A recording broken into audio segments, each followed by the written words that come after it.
India, सच सबसे पहले सबसे तेज।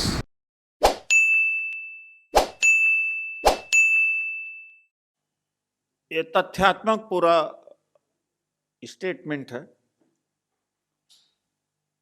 भली भांति याद है कि ऑटो वाले, कैब, आईआरटी, डीएल-आईआरटी, ग्रामीण सेवा,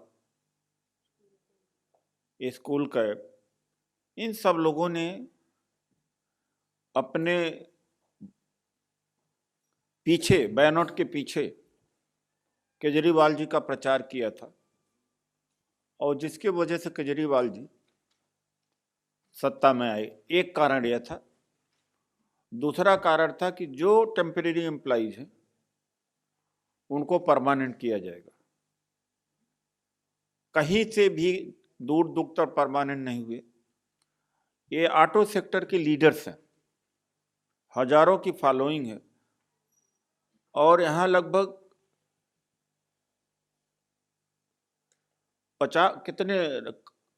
लाखों हैं, 50 लाख के आसपास हैं, बल्कि उससे भी ज्यादा संख्या मैं भूल रहा हूं, जो सारथी हैं, ड्राइवर हैं। ओला उबर ही 3 लाख 4 लाख है। 1 लाख का वो है ऑटो है और ग्रामीण सेवा है, डीएल-आरटी है, टैक्सी है, स्कूल कैब है। कुल मिलाकर के लगभग 8-10 लाख तो इस तरह से ही बन जाएंगे। उन सब को धोखा दिया है, उनके लिए कुछ भी नहीं किया। उनके ऊपर हैवी फाइन लगी रही। कोविड के टाइम में जो रिलीफ दिया जाना चाहिए ड्राइवर को, नहीं दिया गया। फाइन, जो पार्किंग है फाइन, वो वहां पर फाइन लगाई गई। फिटनेस के नाम पर पैसा लिया गया। जियो सिम के नाम पर, गूगल सिम के नाम पर पैसा लिया जा रहा है इनसे। 2 साल से जो स्कूल कैब है बिल्कुल खड़े हैं, भूखे मर रहे हैं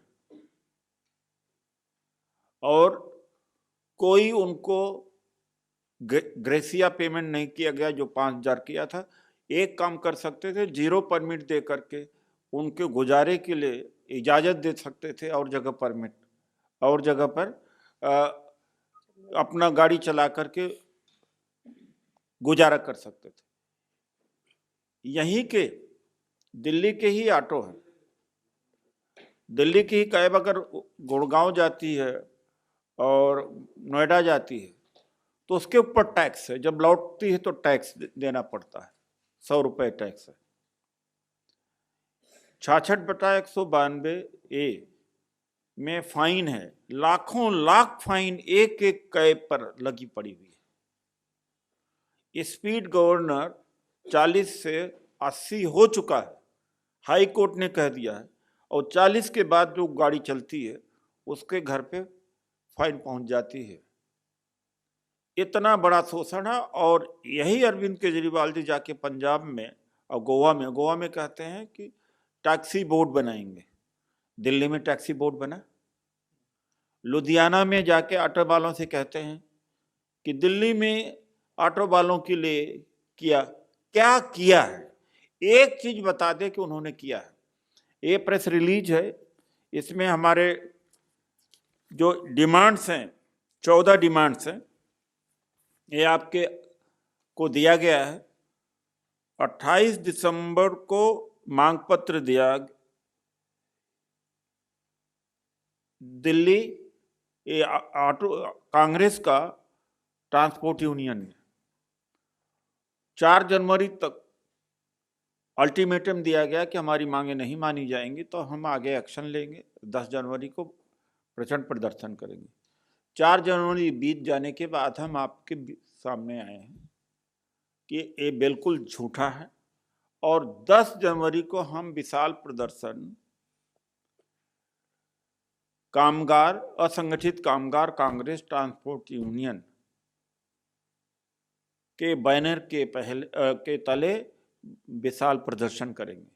और यही नहीं, पंजाब में भी हजारों की संख्या में यहाँ के ऑटो कैब वाले जाकर के केजरीवाल जी की झूठ का पर्दाफाश करेंगे। गोवा में जो झूठ बोला है कि ऑटो बोर्ड बनाएंगे, क्या दिल्ली में ऑटो बोर्ड बनाया है, वहां भी पर्दाफाश करेंगे, सब लोग जाएंगे। तो आज यही हमारे प्रेस वार्ता का विषय वस्तु है। मैं बहुत संक्षेप में कहूँगा, एक ऑटो ट्रांसपोर्ट यूनियन के प्रेसिडेंट हैं किशन वर्मा जी, ब्रीफ में अपनी समस्या को बताएंगे। यही नहीं, पिछले 1 साल से ये लगातार अपना मेमोरेंडम देते रहे हैं, ज्ञापन देते रहे हैं, लेकिन कोई सुनवाई नहीं है। किशन वर्मा जी संक्षेप में, फिर रामचंद्र जी हैं, वो संक्षेप में अपनी बात को रखेंगे कि इनके क्या दुख और तकलीफ क्या है, किस हालत में। एक पॉइंट और जो वाइटल छूटा हुआ था, ओला उबर एग्रीगेटर जो, आप लोग ये समस्याओं से जूझ रहे होंगे कि पहले जब ओला उबर 2012-13 में आई तो बड़े आसानी से जिस पॉइंट पर आप जाना चाहते थे फौरन आ जाते थे और ले जाते थे। आज काट देते हैं, कह करके काट देते हैं। एक बार डिस्कनेक्ट हो जाता, 2 बार डिस्कनेक्ट होता, पैसा कट रहा आप लोगों का। उसके पीछे कारण क्या है वो आज हम बताना चाहते हैं। जो एग्रीगेटर है, जो मल्टीनेशनल कंपनियां 35% तक कमीशन इनसे ले रहे हैं, कैसे गुजारा करेंगे? डीजल पेट्रोल के दाम बढ़ गए, रेट वही रह गए, एग्रीगेटर का इतना मुनाफा कैसे? केवल ऐप ही तो प्रोवाइड कर रहा हो। गवर्नमेंट ने कोई एक्शन मल्टीनेशनल कंपनियों के खिलाफ नहीं लिया, जिसके वजह से तमाम ओला उबर टैक्सियां बंद हो गई हैं। कुछ लोग ओला उबर से निकाल करके प्राइवेट चलाने लगे हैं, कुछ लोग खड़ी कर दिए हैं, लोन चढ़ गए हैं उनके ऊपर, इंटरेस्ट पेमेंट नहीं कर पा रहे हैं। ये दिल्ली सरकार का ये निकम्मापन है, या ओला उबर बड़ी बड़ी कंपनियों से मिले हुए हैं, जिससे पैसेंजर बहुत परेशान है। पैसेंजर के जेब कट रही है, और पैसेंजर को गुस्सा आता है या ऑटो ड्राइवर के ऊपर, कैब ड्राइवर, ओला उबर ड्राइवर के वजह, लेकिन उसकी भी मजबूरी है। अब उसी सेक्टर में जाना चाहता है जैसे जहां पर उसको मुनाफा हो, जैसे घर की तरफ जा रहा है तो उस सेक्टर का ही सवारी उठाएगा, बाकी काट देगा। पहले ऐसा नहीं होता था, पहले उसकी कमाई होती थी तो इस तरह से नहीं हुआ करता था। ये दिल्ली सरकार ने मजबूर किया है, जनता लुट रही है। धन्यवाद। मैं मेन पॉइंट से यही है, मैं किशन वर्मा जी से कहूँगा वो भी ब्रीफ में, और भी अपना यूनियन का परिचय आप दीजिए, अपना यूनियन का आप।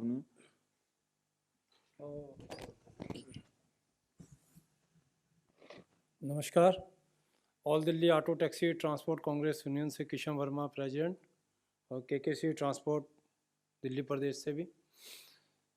जैसा कि आप भली बात ही जानते हैं कि पिछले 7 सालों से ऑटो टैक्सी चालकों की वजह से ये आम आदमी पार्टी की सरकार दिल्ली में सत्ता पे आसीन हुई। एक जो सपने दिखाए गए हमारे चालकों को कि भाई 66/192 हटा दी जाएगी, आपका फाइन नहीं होगा, आप वर्दी पहन के नहीं जा सकते, आप बिना वर्दी के चला सकते हो। जो हमारे ऑटो स्टैंड थे वो भी लगभग जो कांग्रेस के समय में थे वो 525 थे, आज घटकर 125 रह गए, और कहीं पे भी लगाने की जगह नहीं है, वहाँ पे रेडी पटरी वालों का कब्जा है। दूसरा, जो कोविड में हमें 5,000 रुपये मिले, अभी भी 85,000 ऑटो टैक्सी चालकों को वो नहीं मिले हैं, और उनका भी मामला जो है पेंडिंग में डिपार्टमेंट के पास पड़ा हुआ है। सरकार ने पिछले 4 सालों से हमसे कोई वार्ता नहीं की, ना इनके ट्रांसपोर्ट मिनिस्टर बुलाते हैं हम लोगों को, ना ही मुख्यमंत्री हमसे बातचीत करना चाहते हैं, क्योंकि उनको अब चालकों की वर्दी से बदबू आने लगी है। दूसरा, जो ये कहते हैं जगह जगह जाकर कि भाई हम अपना जो वेलफेयर बोर्ड बनाएंगे आपके लिए, ऑटो टैक्सी चालकों के लिए। जब राजनीति में उतरे, सबसे पहले इन्होंने ऑटो टैक्सी चालकों का सहारा लिया, तो तब हमने इनके सामने एक फरियाद की थी, भाई जब भी आपकी सरकार बनेगी तो ये वेलफेयर बोर्ड जरूर बनना चाहिए। वो वेलफेयर बोर्ड आज दिन तक दिल्ली में नहीं लागू किया गया। दूसरा, परिवहन विभाग में प्राइवेट किया जा रहा है सब कुछ। 4 अथॉरिटियाँ बंद कर दी गई जनता की सुविधा के अनुसार। अब वही जो जनता है वो चार अथॉरिटियाँ बंद होने की वजह से असुविधा महसूस कर रही हैं। जो हमारी फीसें कटती थी, काउंटर फीसें, वो अब जाके ऑनलाइन व्यवस्था शुरू कर दी गई है। उसमें भी हमारा जो है ज़्यादा पैसा लगता है। जो फीस हमारी 400 रुपये की थी वो आज हमें 1500 रुपये बाहर पे करने पड़ रहे हैं। ये सबसे ज़्यादा भ्रष्टाचार केजरीवाल सरकार का सामने आया निकल के। और दूसरा, झूठ के सिवा कुछ भी नहीं है केजरीवाल के पास, सिर्फ झूठ पे झूठ। रामचंद्र जी, आप अपना परिचय देते हुए तो। नमस्ते जी, मैं स्कूल ट्रांसपोर्ट एकता यूनियन से रामचंद्र हूँ। स्कूल की गाड़ी जो चलती है उनके लिए मैं बात करूँगा। उन ड्राइवरों के बारे में भी बात करूँगा जिनको इस सरकार ने मरने के लिए छोड़ दिया है। 23 महीने हो गए हमें घर बैठे हुए, 1 रुपया सरकार की तरफ से मदद नहीं मिली, उल्टा हमारे ऊपर पेनल्टी लगा रखी है। 1 साल से मैं सरकार को चिट्ठियाँ लिख रहा हूँ जी, ये मुख्यमंत्री आवास से लेकर आज तक कोई नहीं मिला। ऐसी होती है क्या सरकारें? हमने खूब झंडे उठाए इन सरकारों के। केजरीवाल जी से हम पर्सनली भी मिले चुनाव से पहले, उन्होंने कहा हमारी मदद करो, हम तुम्हारे लिए सब कुछ करके देंगे, लेकिन नहीं हुआ। उल्टा 28 दिसंबर को हम मुख्यमंत्री आवास पे जब प्रोटेस्ट के लिए गए तो मेरे ऊपर एक FIR करवा दी। 23 महीने से जो आपके बच्चों को लेके जाते थे, आज वो लोग किस हाल में है किसी को पता है? एक बार सोचना, अब वो दोबारा आपके बच्चों को लेके जाएगा, क्या वो बच्चे सुरक्षित होंगे? आज हमारे मनोवैज्ञानिक पे क्या असर पड़ा किसी ने सोचा है? मरने के लिए छोड़ दिया गया। दिल्ली में बड़े बड़े दावे कर रही है सरकार, अखबार जाकर हम आपकी ऐसे मदद करेंगे वैसे करेंगे। हम बेरोजगार नहीं है क्या? 23 महीने जो आदमी घर बैठा रहा, आज घर के बर्तन तक बेच बेच के नाम गुजारा कर रहे हैं। किराए से जो लोग किराए के ऊपर मकानों में रहते थे उनको भगा दिया गया। दिल्ली छोड़ छोड़ के स्कूल की लाइनों से लोग जाने लग रहे हैं। क्या हम बेरोजगार नहीं है? जो बेरोजगारी का ढोंग किया जा रहा है, हम बेरोजगारों को 5000 रुपये भत्ता देंगे, किसको दिया? हमें दिया? आज तक भी ट्रांसपोर्ट मिनिस्टर ने एक बार भी, यहाँ तक कि एरिया के MLA तक के पास में भी समय नहीं है MLA को लिखा हुआ जी हमारी ये समस्या चल रही है। हर कोई ये कहता है समस्या आपकी जेन्युइन है। आपके पॉइंट्स आ गए। आप सुमेर अमावत जी, आपकी क्या है? ओला ऊबर से। सभी साथियों को नमस्कार। मैं Sumer Ambawata, Sarvodaya driver welfare association अध्यक्ष। साथियों, जैसे कि आप सबको पता है कि दिल्ली NCR में एक अच्छी और साफ सुथरी कैब सेवा शीला दीक्षित के टाइम पे शुरू की गई थी, जिसको 1RT बोलते थे। आज एग्रीगेटर कंपनियों की वजह से जो हमारे साथी हैं वो मरने की कगार पे आ गए हैं। लोग कहते हैं कि क्या करें, बच्चों को कैसे पालें। अब कह देते हैं कि लोग वर्क टू होम करें, लेकिन हम अपनी 4.5 लाख गाड़ियां जो आ जाएं उनको अपने घर पे तो चला नहीं सकते। तो इतना बुरा हाल है कि हमारे पास स्पीड के चालान, हमारे पास जो टैक्सियों में जो मीटर लगे हुए थे जिनको 1RT जो गाड़ी बोलते थे, वो आज ना तो उनके पास कोई स्टैंड है, ना कहीं, सिर्फ एग्रीगेटर कंपनियों के सहारे हमें छोड़ दिया गया है। गवर्नमेंट का कोई इशू नहीं है। पिछले 7 सालों से हम केजरीवाल जी को घर पे जा जाके हम इतनी बार बोल चुके हैं कि हमारे लिए कुछ करो। हम 4.5 लाख जो गाड़ियां वाले हैं वो बिल्कुल भूखमरी के कगार पे आ गए, लेकिन ये आम आदमी पार्टी की सरकार एक पल भर भी टैक्सी वालों के सुनने के लिए तैयार नहीं है। आज ऐसी स्थिति है कि बहुत सारे चालक अपना रोजगार, अपने धंधे को छोड़कर और दूसरी तरफ मूव हो गए हैं। बहुत से लोगों ने तो अपना शहर, दिल्ली शहर छोड़ दिया और ये जाके पंजाब में जाके, गोवा में जाके, गुजरात में जाके बोलते हैं कि हम टैक्सी वाले के लिए करेंगे। इन्होंने तो हमें इतना मजबूर कर दिया कि हमें अपना घर छोड़ना पड़ रहा है, अपने बच्चों को यहाँ से ले जाकर गाँव में शिफ्ट करना पड़ा। हम लोग वहाँ से आए थे कि अपने बच्चों को अच्छी एजुकेशन देंगे दिल्ली में आके, लेकिन हमें यहाँ से छोड़ के जाना पड़ रहा है क्योंकि हम आज पेट के सहारे अपनी भूख नहीं मिटा सकते। स्कूल का ट्रांसपोर्ट का है, ओला उबर के हैं।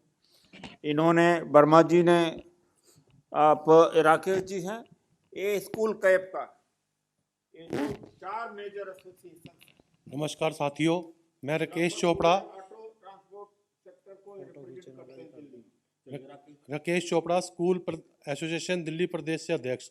साथियों, आप जैसे जानते हो, आप लोगों के बच्चे भी लेके हम लोग गए हैं। 23 महीने से इस सरकार ने हमारी कोई सुध नहीं ली। 23 महीने से हम बिल्कुल बेरोजगार हैं। हमारे साथ हमारे स्कूल में काम करने वाली मेड दीदी जो हमारी गाड़ी में जाती थी, जो आप लोगों के बच्चों की केयर करती थी, चौकीदार, माली, इवन देन जो हमारी गाड़ी का क्लीनर, वो तक भुखमरी के कगार पे हैं। आज हमारे साथी जो हैं, कोई बेचारा सब्जी बेच रहा है, कोई ई रिक्शा चला रहा है, कोई दिहाड़ी मजदूरी कर रहा है। आज स्कूल कैब, स्कूल ट्रांसपोर्ट की ये हालत हो गई है कि अपने आप को अगर हम बेच दें जब भी हमारे घर में खाने के लिए नहीं है। इस पोजीशन पे दिल्ली सरकार ने लगा दिया है। दिल्ली सरकार के मंत्री से टाइम मांगो, टाइम नहीं है।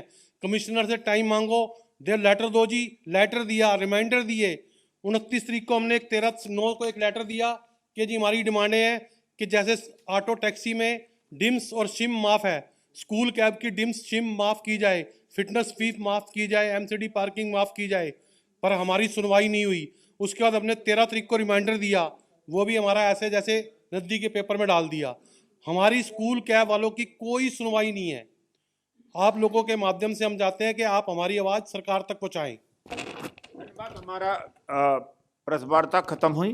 कहने का मतलब है कि आपके सामने है ये जो 4 मेजर सेक्टर ऑटो ट्रांसपोर्ट का, सबके लीडर यहाँ पर हैं।